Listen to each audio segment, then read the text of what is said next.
Tume huru ya uchaguzi na mipaka IEBC wametetea vikali utendakazi wa IEBC na kusisitiza tume hiyo iliandaa uchaguzi wa Agosti 9 kwa mujibu wa sheria na maagizo ya mahakama. Mawakili hao aidha wametetea mwenyekiti wa IEBC Wafula Chebukati na kukariri wadhifa wake unampa mamlaka ya kutangaza matokeo ya urais, zoezi ambalo alitekeleza tarehe 15 Agosti.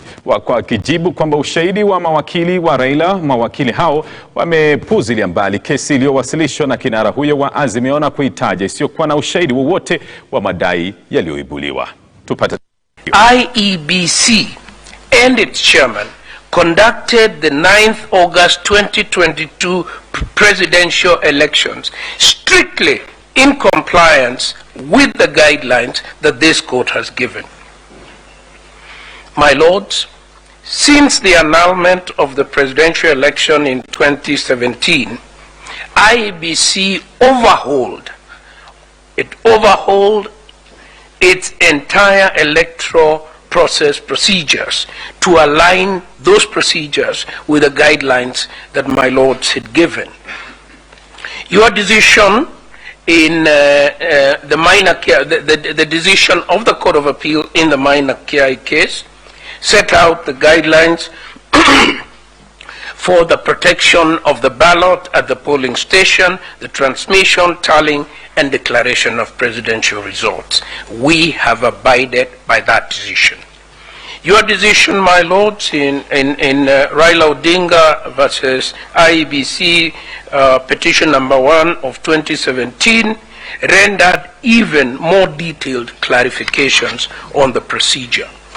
The decision in the National Super Alliance versus the Independent Commission gave further clarification as to the very controversial issue up to that time of how to handle complementary voting. And again, we learned from that and we have used that in this election. Since 2017, over the last 5 years, the IEBC undertook post-election evaluation. It reviewed its strategic plan. It developed an elections operations plan, a boundaries review operations plan, continuous registration of voters, and several other measures that flowed from the guidance that this court had given. This, my lords, is a petition about facts. It's a petition about what happened. What happened, when, where, with what consequences. And therefore, ultimately,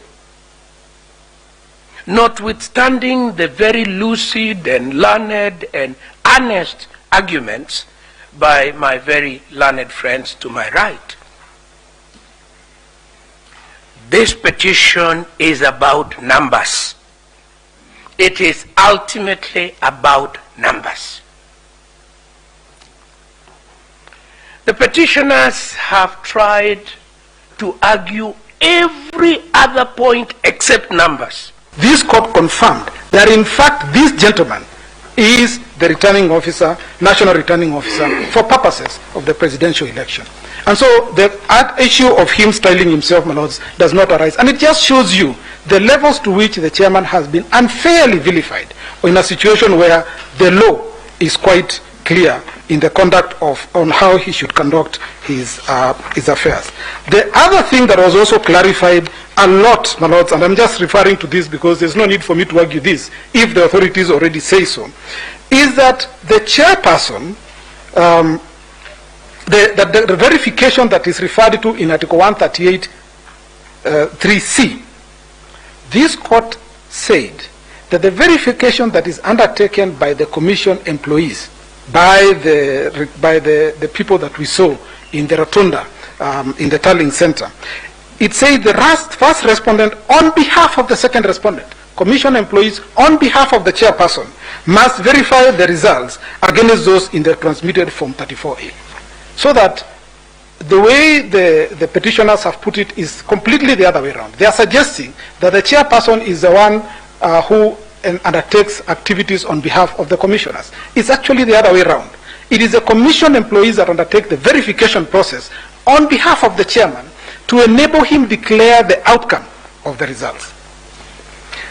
Which takes me, my lords and my ladies, to the next issue that I want to cover, which is the declaration of the result a plenary decision?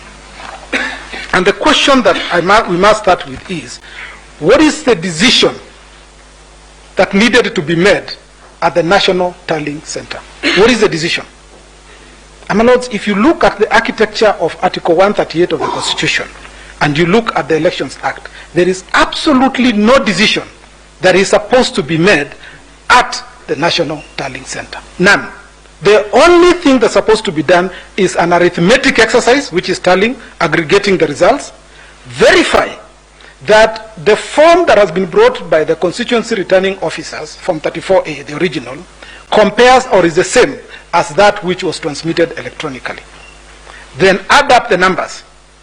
And then the chairperson is supposed to determine whether the threshold in Article 138(4) has been met, which is, has the person met the 50% plus 1 threshold? It's a question of arithmetic, which the chairman must make. And lastly, make a declaration whether there is somebody who has been validly elected. Naam.